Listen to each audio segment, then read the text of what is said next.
प्रदीप मिश्रा का राजनांदगांव संस्कारधानी नगरी में आगमन हुआ। ये वो पास है जिस पास के माध्यम से दर्शक दीर्घा में पहुंच रहे हैं। एक शानदार कार्यक्रम का आयोजन राजनांदगांव में हो रहा है।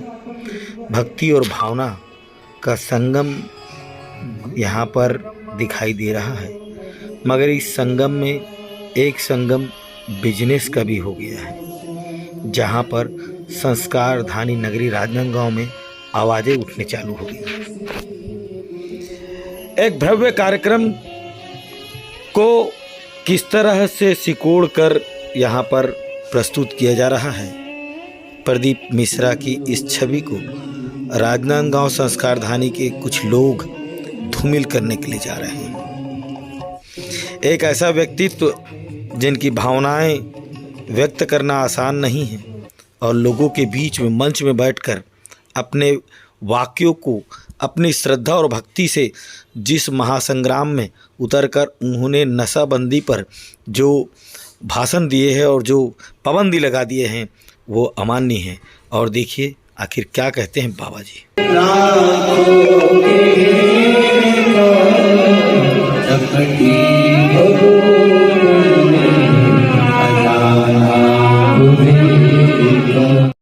आप और हम सब अपने घरों में बैठकर भगवान की कथा का लाभ हजार श्लोक का एक अपार समुद्र है सुमार।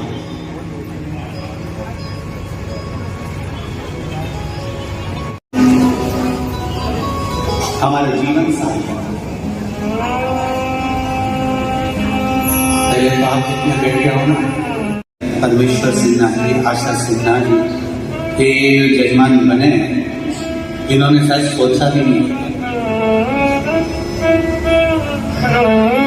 खड़े हो जरा, ये दो गड्डी है हमारी और जिसको आपने दिल में हृदय में रख और हृदय में अगर रखा है तो फिर भगवत भजन का आनंद अपने आप प्राप्त।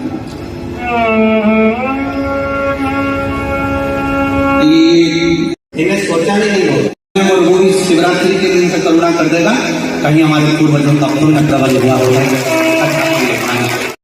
चलकर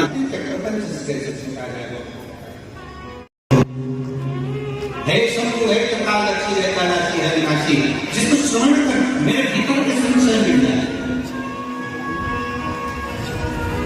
जिसको स्मरण कर मेरे भीतर का संकट से बारंबार कुछ किया जाए।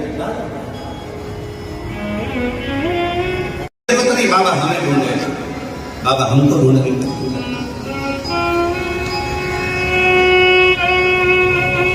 कर्म अच्छा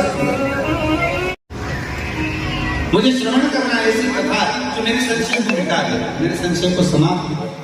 इसको एजुकेशन दिलाया जाए, किसी को चिकित्सा चाहिए, इसको चिकित्सा दिलाई जाए, जिससे वो अच्छे से अपने जीवन को आनंद पूर्वक जी सके, तो आगे बढ़ सके।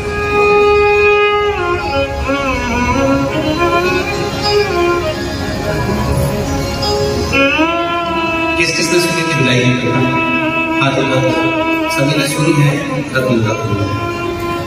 अगर चिकित्सा की जरूरत है तो चिकित्सा मिले, और यदि कहीं शिक्षा की जरूरत है तो शिक्षा मिले, और प्रयास करें कि अच्छी शिक्षा अच्छी चिकित्सा जनमानस तक पहुंचे।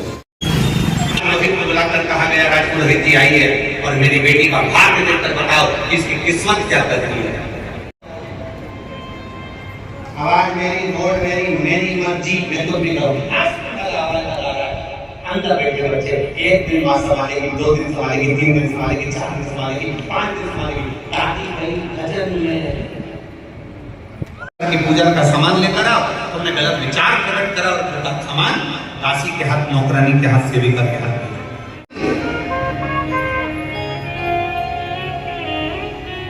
शिव तत्व तो कैसे प्राप्त नहीं?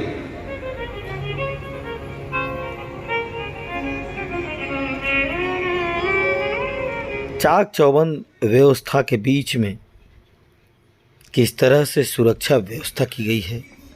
कहते हैं ये कार्यक्रम मुंगेली जिलों के लिए बाबा का आगमन हुआ था, मगर शासन प्रशासन ने इसकी इजाज़त नहीं दी और रात को 11 बजे तक खबर पता चल रही है कि इस कार्यक्रम के लिए संस्कारधानी के लोग लालच के रूप में इस कार्यक्रम को आयोजित कर रही हैं।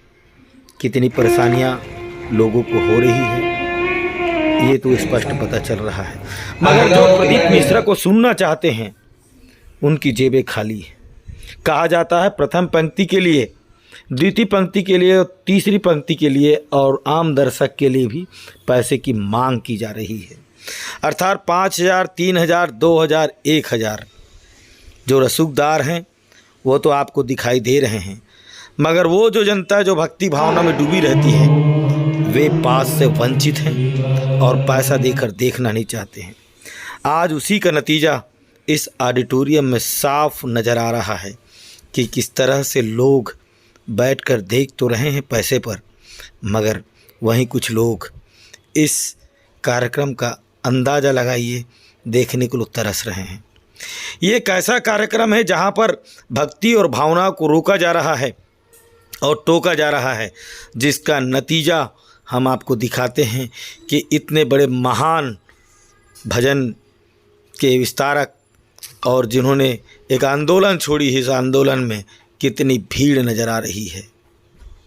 स्पष्ट आपको नज़र आ रहा होगा कि जो रसूखदार हैं उनकी सीटें कितनी भरी हुई हैं।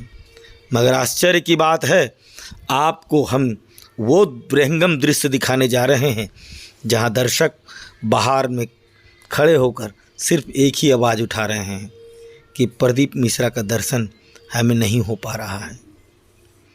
आइए चलिए देखते हैं कि किस तरह से राजनांदगांव के इस संस्कारधानी में प्रदीप मिश्रा के नाम पर एक नया बिजनेस किस तरह से चल रहा है। आप स्पष्ट देख सकते हैं इस खाली कुर्सियों के बीच लाल टोपी